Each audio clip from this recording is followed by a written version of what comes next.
قل هو الذي أنشأكم وجعل لكم السمع والأبصار والأفئدة قليلا ما تشكرون قل هو الذي ذرأكم في الأرض وإليه تحشرون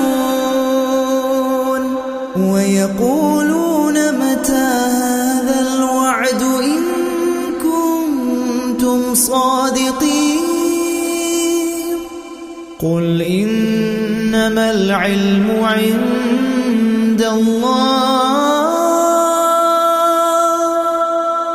وإن